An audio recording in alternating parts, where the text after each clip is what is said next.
La venganza de la vaca, capítulo 3, segunda parte.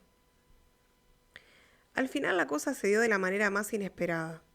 Un día, justo cuando llegaba, el turco salía apurado y me paró. Haceme un favor, Carlito, entrame estos cajones de cerveza a la cocina. Yo tengo que salir urgente, discúlpame que te lo pida, pero está la chica sola y tengo que meterlos en la heladera. ¿Cómo será que en ese momento no me di cuenta que eso significaba que yo iba a estar con ella en la cocina, ni más ni menos, y con una excusa para hablarle? Creo que justamente porque no me di cuenta, todo salió bien. Comencé a entrar los cajones, apenas entré en la cocina la vi. Creo que se asustó un poco, porque venía caminando y se paró en seco. El turco me pidió que entrara a los cajones. ¿Vos me dirías a dónde los dejo? Sí, ahí nomás. Yo los acomodo en la heladera. Está bien. No, decime en qué puerta y yo guardo las botellas. Ahora no se me iba a escapar. Abrió la puerta donde debía guardar las botellas y se quedó mirando como yo las colocaba, una por una. Al terminar le pregunté, ahora sí, ¿me puede servir una? Hice un silencio para ver si ella decía, Coca. ¿Cómo adivinaste? Me sonrió y yo sentí que me corría algo en la espalda, algo muy lindo. Las primeras veces que hablamos tenía que sacarle las palabras como un tirabuzón.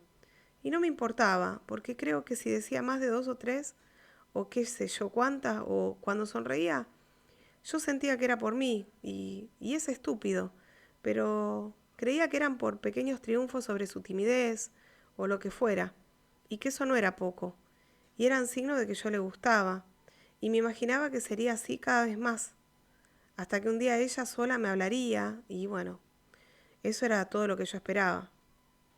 Esos días fueron muy lindos. Yo llegaba y ella tras el mostrador se daba vuelta, sacaba la botellita de coca, con la otra mano muy suavemente la abría, daba vuelta a uno de los vasos que estaban sobre el estante, lo ponía frente mío. Todo eso como con una sonrisa contenida. Era como una especie de preámbulo antes de decirme, todos los días igual, hola Carlos. Escuchar mi nombre pronunciado por ella me emocionaba. Nunca me había pasado algo así. De a poco comenzamos a conocernos, o mejor dicho, comenzó a conocerme, porque casi todo el tiempo hablaba yo.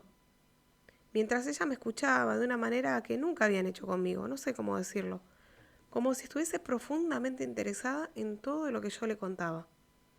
Pero las veces que yo le hacía preguntas sobre ella, las eludía, no como si no quisiera hablar. Y eso es otra cosa que no puedo explicar. Era como si no hubiera nada para decir, como si ella fuera un sueño o una imagen, nada más. Y a lo mejor, como para mí ella era una especie de sueño, no sospeché nada. Bueno, lo inevitable se aproximaba. Yo quería que saliéramos, que algún día pudiésemos ir a algún lado, solos. Cuando se lo propuse, lo hice con todas las precauciones del caso, y dispuesto a lo que hiciera falta. Me imaginaba yendo a su casa, acatando horarios y, en el peor de los casos, acompañados por algún hermanito. La respuesta fue terminante. No, Carlos, no podemos vernos en otro lugar, y no insistas. La verdad es que no esperé que las cosas fueran tan extremas. Sabía por el turco y porque me daba cuenta que la cuidaba mucho, quiero decir. Los padres eran gente chapada a la antigua y todo eso, pero cuando la escuché tan segura, como si le hubiesen propuesto algo que nunca sería posible, no supe qué pensar. En ese momento no le dije nada. La respuesta realmente me acobardó y tampoco quería ponerme pesado. Me acuerdo que se me ocurrió que a lo mejor tenía miedo. Era posible. En una de ellas, vaya a saber qué cosas le habían metido en la cabeza esos campesinos desconfiados que tenía como padres. Como me daba mucha bronca pensar en eso, decidí dejarlo así y después veríamos. Se me cruzaron varias cosas. Primero, que eran los padres. A lo mejor le habían dicho que si salía con alguien se tenía que casar o que tenía que tener mucho cuidado. Alguna imbecilidad del estilo. Pensé, pobres, después de todo tienen razón. No era raro que una chica cada tanto apareciera embarazada de algún crápula que... La sola idea de que alguien pudiera lastimarla me hacía mal. En ese momento entendía todo, a los padres, todo. Me daban ganas de ir y felicitarlos y decirles que pensaba como ellos y que yo era distinto y que conmigo no iban a tener problemas. Pero si yo le gustaba, alguna esperanza por lo menos me tendría que haber dado. Y ahí aparecía la segunda posibilidad. Yo no le atraía lo suficiente, o por lo menos lo suficiente como para tener que pedir permiso y vaya a saber qué historias para poder salir. En una de esas, para ella lo nuestro era eso, estar juntos en la cantina y nada más. Porque después de todo, como pasar, no había pasado nada.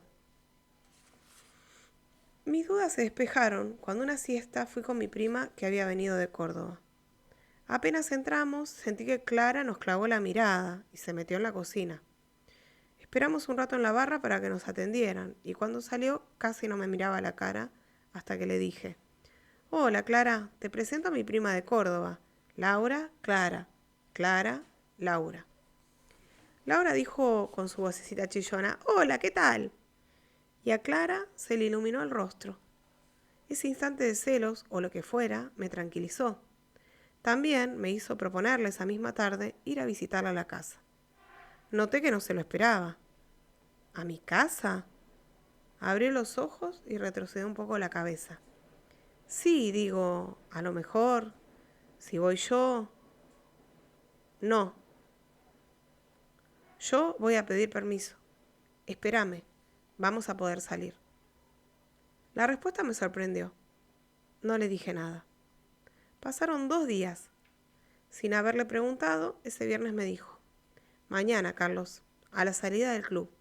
Me dieron permiso hasta las 12. Al otro día me fui temprano del club para cambiarme y volví en el auto, justo antes de las 8. Clara me esperaba. Se notaba que estaba muy contenta. Me acerqué para darle un beso en la mejilla. Ese día tenía unos aritos de perlita y un aroma a agua de colonia. Nos fuimos a la confitería del centro, la única frente a la plaza. Estuvimos hasta las 11. No sé por qué me pareció que no estaba cómoda, sentada en ese lugar, a la vista de todo el pueblo. A la vuelta la llevé a la casa. Quedaba unos 10 kilómetros entrando desde la ruta. A medida que nos aproximábamos, noté que se ponía seria. ¿Como preocupada? En un momento me señaló que doblara a la izquierda y apenas lo hice la vi. Había una luz encendida en la galería y al lado estaba el tambo, pequeño, comparado con otros que había visto. Ni bien estacioné, Clara hizo el gesto para abrir la puerta del auto mientras me decía: Chao, Carlos, hasta mañana. Fue un movimiento rápido, con la mano apenas apoyada en la nuca. La hice girar y la besé.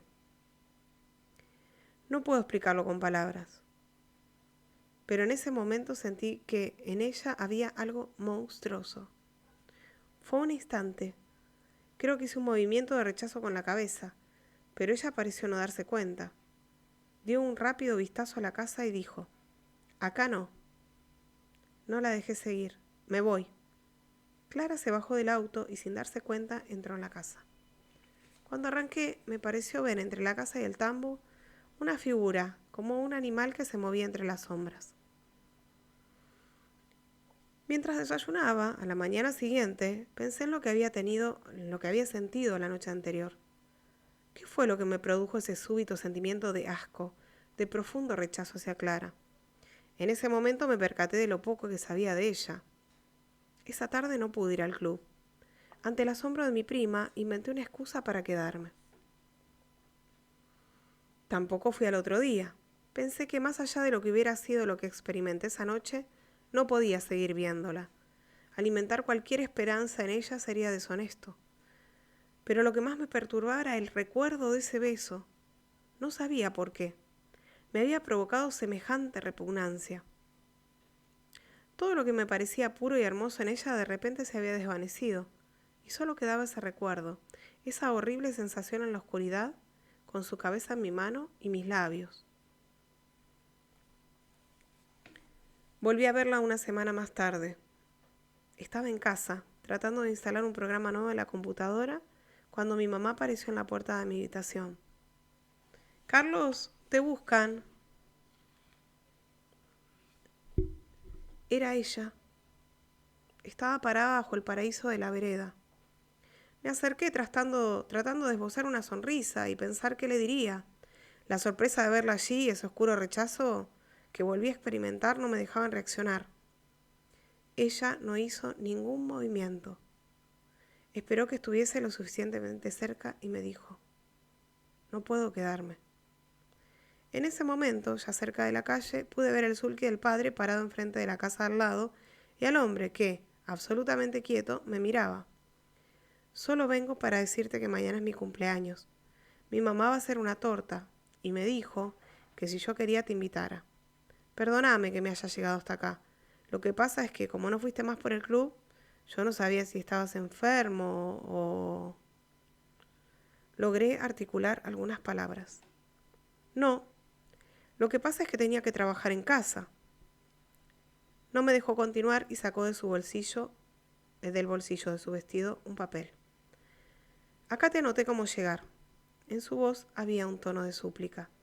Trata de ir, a eso de la tardecita, si podés.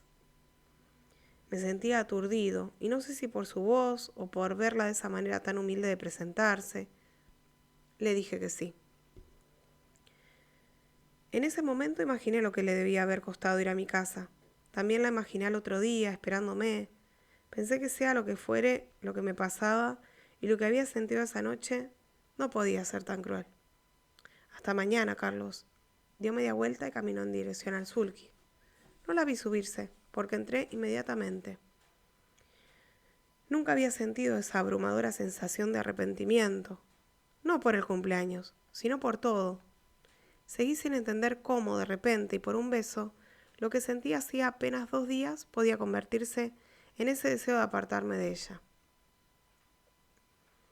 Me costó poder descifrar esa especie de mapa. Solo por algunas letras legibles logré dilucidar los lugares que indicaba. Llegué a las 8. Apenas crucé el portón que estaba abierto, la vi. Estaba sentada en la galería. Al bajarme de la moto me di cuenta que no había llevado ningún regalo. Clara se levantó y comenzó a caminar para salir a mi encuentro. Pero antes de saludarnos, desde algún lugar, salieron 2 chicos que se acercaron. Sin hablar me rodearon mirándome. Eran, lo supe después, los hermanos. Entramos a la casa. Clara me presentó a los padres, el hombre que había visto en el sulky y una mujer increíblemente parecida a la hija, pero con una boca horrible. No sé cómo describirla. Los labios eran muy pálidos y brillantes, como si estuvieran permanentemente humedecidos. Y todo el tiempo hacía unos movimientos hacia los costados, pero con una coordinación extraña. Si el superior se hallaba a la derecha, el inferior parecía moverse al otro lado. No podía dejar de mirarla, porque, y esto era lo más chocante, era una boca inmensa, anormal. Al rato me di cuenta de que era el único invitado. La familia de Clara casi no hablaba, así que para romper esos silencios que me ponían aún peor de lo mal que me sentía, hablé yo casi todo el tiempo. Contaba lo habitual, de dónde era, qué estudiaba, esas cosas. Clara me miraba. En un momento se levantó y volvió con una torta que puso sobre la mesa. Inmediatamente aparecieron los hermanos. No podía creer la lentitud con que esas personas comían ese bizcochuelo, y mientras lo hacían, el silencio era absoluto. Cada tanto miraba a la madre de Clara, que hacía los mismos movimientos que le había visto, pero de una manera más impresionante. Podía adivinar el bolo desplazándose por todos lados en su boca, y comencé a sentir asco. Lo único que quería era irme. Cuando ya no podía soportar más, le dije a Clara que querría conocer la casa. Necesitaba salir de ese lugar. Inmediatamente se levantó y me dijo: vení, te voy a mostrar el tambo. Salimos de la casa y comenzamos a caminar hacia un costado, donde estaba el tambo. Temía que me preguntara por qué no había ido a la pileta, porque estaba segura de que no había creído la excusa que le di en mi casa. Sin embargo, no dijo nada. Cuando entramos al tambo, el olor a guano, el excremento de las vacas, me golpeó. Muchas veces había estado en el campo, pero nunca ese olor me había resultado tan penetrante como esa. Clara comenzó a contarme cómo era el trabajo que hacían sus padres. Mientras caminábamos por los bretes, veía las vacas, quietas y sumisas, que a su vez me miraban de la misma manera, pacífica e inofensiva, con la que en ese instante sentí ese aliento caliente en la nuca. Siempre me había mirado y me estaba mirando Clara. Cuando quise apartarme de su lado era demasiado tarde. Me había echado los brazos al cuello y me acercaba a su boca, la misma horrible boca de su madre, en la que pude ver, todavía dando vueltas, la pasta en la que había convertido el bizcochuelo. Traté de contener un grito y salí corriendo del establo. Llegué a la moto sin aliento y con el corazón palpitándome. Arranqué, y mientras me alejaba por el camino de tierra me pregunté si también había visto o fue una alucinación la lengua, esa enorme y monstruosa lengua de vaca que apareció cuando Clara abrió su boca para besarme. Bueno, ahora voy a hacer una pausa porque voy a hacer esta salvedad en el libro. Cambia la letra, ¿sí? Pasa a ser, a ver si se nota, un cambio de letra que indica que cambia la situación. Ese día, Susana López, la profesora de inglés, llegó temprano al colegio. Decidió aprovechar para corregir unas pruebas que le habían quedado pendientes del día anterior, para lo cual se dirigió a la biblioteca, que era el lugar más silencioso en todo el enorme edificio. Una vez más se lamentaba de ser profesora de inglés porque pensaba debía leer los exámenes completos y no como sus colegas de ciencia que comparaban los resultados ya podían calificar. Sin embargo, le gustaba el inglés y le gustaba ser profesora en ese colegio. Ella misma había cursado allí el secundario y tenía hermosos recuerdos de cuando era adolescente en esas aulas. Quería ese lugar donde aprendió que su trabajo en esta vida sería enseñar. Por eso, después de tener su hijo, decidió seguir dando clases, a pesar de las protestas de su marido, que insistió en que se quedara en la casa. Y no se había arrepentido. Aunque joven, era muy respetada por sus colegas y entre todos los alumnos, una de las profesoras más queridas. Y no lo sorprendía que la quisieran tanto. Sabía que los sentimientos casi siempre se corresponden, y quizá, porque le gustaban los adolescentes, ella tal vez era una. Apenas conocía a sus alumnos, empezaba a quererlos.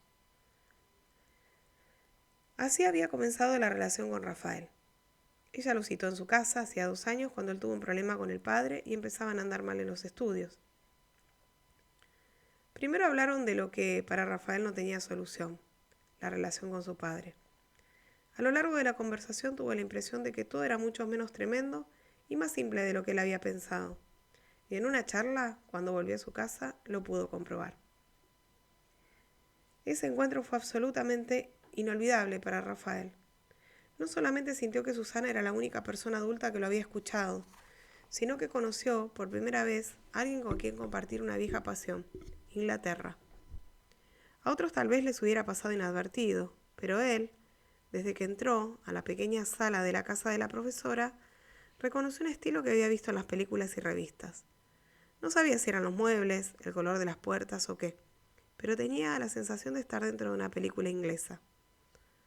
¿Y por qué te crees que estudié inglés?, le dijo Susana sonriendo esa misma tarde. A pesar de la diferencia de edad, se hicieron grandes amigos. Con el tiempo, Cristina empezó a acompañar a Rafael y después Carlos, Leticia y finalmente Manuel. Comenzaron a frecuentar la casa. Se juntaban a mirar películas o simplemente a conversar.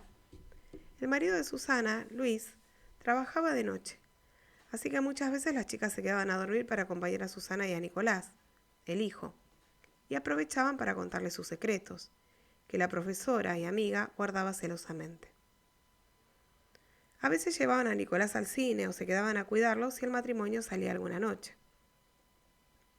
También acompañaron a Susana cuando Luis tuvo el accidente de auto y murió, después de 4 días de pesadilla en el hospital.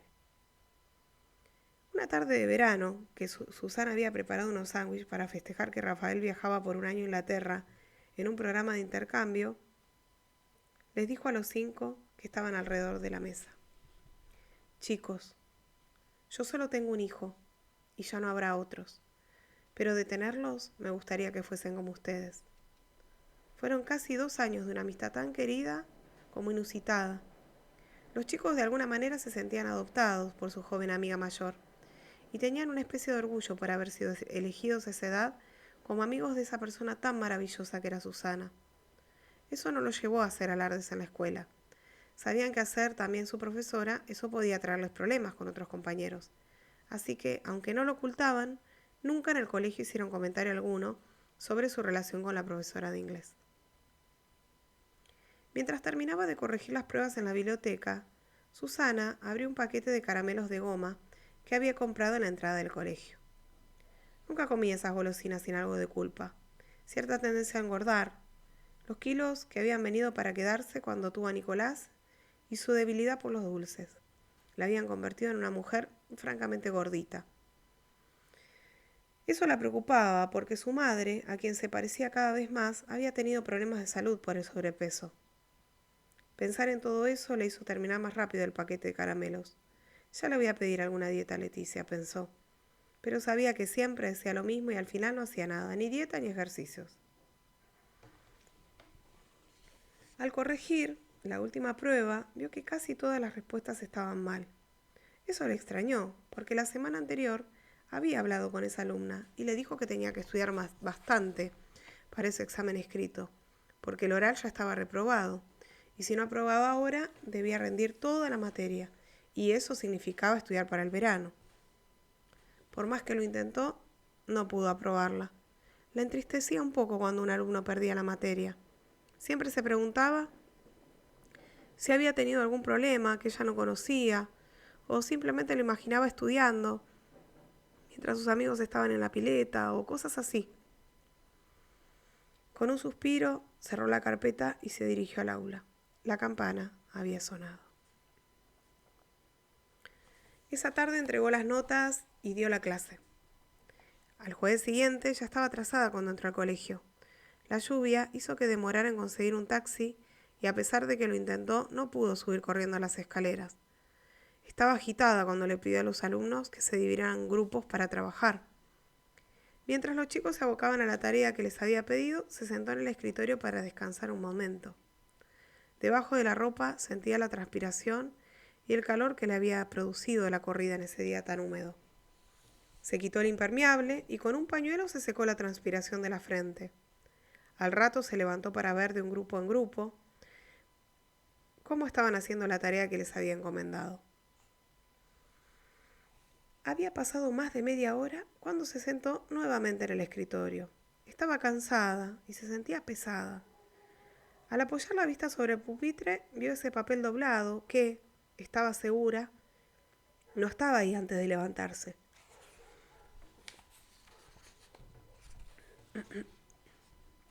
Lo tomó para abrirlo, y en ese momento Manuel ya estaba enfrente suyo entregándole la hoja con los resultados de su grupo. Inmediatamente después llegaron otros alumnos que mientras le hacían preguntas, dejaban los trabajos sobre el escritorio. Los apiló y comenzó a examinar la lección de ese día. La campana sonó justo cuando estaba terminando. Al quedarse sola en el aula, guardó las hojas en sus portafolios, excepto aquella que había encontrado doblada y no pudo leer. Cuando la abrió, al principio no podía creer lo que veía. Se le llenaron los ojos de lágrimas y permaneció sentado unos momentos. Rompió la hoja, la tiró al cesto de los papeles y se fue del colegio sin detenerse a contestar el saludo de uno de esos alumnos que cruzó en el portón de la entrada. Cuando salió del edificio, las lágrimas seguían cayéndole por las mejillas. Jamás, en todos sus años de profesora, le habían hecho algo así. La habían ofendido de una forma tan dolorosa. No se podía sacar de la cabeza las palabras en ese papel. Sos una vaca. No es justo, pensó. No le importaba saber quién había sido, solo que no se lo merecía. Le costaba imaginarse que uno de sus alumnos pudiera haber escrito eso. Sabía que podía decirle cosas terribles a los profesores, pero no a ella, que siempre había tratado de ayudarlos, de ser una profesora buena, comprensiva. Trató de calmarse. No quería llegar a su casa y que Nicolás la viera así, triste y con los ojos llorosos. Así que decidió caminar unas cuadras para tomar el aire, ponerse mejor y, bueno, recién tomar el ómnibus para regresar. Mientras caminaba se decía que era una cosa más de las que hacen los adolescentes cuando están enojados y que no tenía que darle importancia. No son malos, se repetía, pero le seguía doliendo. Después de caminar un rato estaba cansada y en ese momento pensó, lo que más me duele es que lo que dice ese papel es verdad. Estoy gorda, gorda como una vaca, y no puedo dejar de comer. ¿Cómo no me voy a cansar? ¿Cómo no me voy a agitar todo el tiempo? Voy a terminar como mamá. En la esquina se detuvo un momento para tomar aire y cuando levantó la vista vio ese cartel, justo en la vereda de enfrente. Silhouette, obesidad, celulitis, reducción y modelación. Permaneció parado unos instantes. Miró el reloj. Nunca se le había ocurrido ir a uno de esos lugares. Y pensó en entrar y preguntar. Llevaría unos solos minutos. Todavía estaría tiempo para llegar a casa antes que Nicolás volviera de la escuela. El lugar era bastante elegante. Se entraba por un pasillo alfombrado que desembocaba en un hall cuyas paredes estaban cubiertas de cuadros. Acá todo es lindo, pensó Susana. Debe ser para que una tenga ganas de venir. En una esquina de esa sala había un escritorio que estaba vacío y que supuso pertenecía a la persona que atendía al público. Al lado de una puerta de madera, 3 sillas. Susana se sentó en la que estaba más cerca del escritorio. Pasaron 5 minutos. No apareció nadie. La extrañó que en un lugar así no la hubieran atendido enseguida. De repente apareció una mujer que le pidió disculpas por la demora. Vengo para averiguar cómo son los tratamientos para adelgazar y cuánto cuestan, dijo Susana. ¿Cómo no? Póngase cómoda, señora. Le voy a mostrar unos folletos y explicar un poquito cómo trabajamos aquí. ¿Ha hecho algún tratamiento antes en otro instituto? Conversaron unos minutos y en un momento la empleada se levantó. Voy a llamar a la doctora Suárez, nuestra nutricionista, para que les cuente más sobre el programa. Susana no la dejó terminar. No se moleste, ¿sabe lo que pasa? Me tengo que ir. Mi hijo va a llegar a la escuela y... Es un segundo nada más. Susana miró el reloj nuevamente. Tendría que volver en taxi porque en ómnibus ya no llegaba. La mujer se demoraba. Menos mal que le había dicho un segundo. Menos mal. Susana esperó un rato sentada. Después se levantó y empezó a dar vueltas. Pensó que era una falta de respeto dejar a una persona esperando así. Y además ella le había dicho que estaba apurada, que tenía que estar en la casa antes de... Miró el reloj y decidió irse cuando se abrió una puerta. Y apareció una mujer vestida con un guardapolvos verde. Usted debe ser la señora López. Disculpe la demora. Sucede que... Está bien, pero voy a tener que volver otro día porque ya se me hizo tarde y... Un trueno que hizo temblar las ventanas sobresaltó a las 2 mujeres. Susana miró hacia afuera y vio cómo comenzaban a caer grandes y veloces las primeras gotas. Lo lamento, doctora, pero me voy. Se me hizo tardísimo. Llegaré por aquí en cualquier otro momento. Sin darle tiempo a que la otra le contestara, salió casi corriendo a la calle. Desde el pasillo podía escuchar cómo se había alargado la lluvia, torrencialmente. Espero conseguir un taxi, decía en voz baja, mientras veía a toda la gente refugiarse bajo los aleros de los escaparates y los umbrales de las puertas.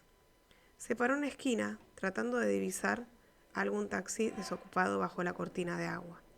Esperó.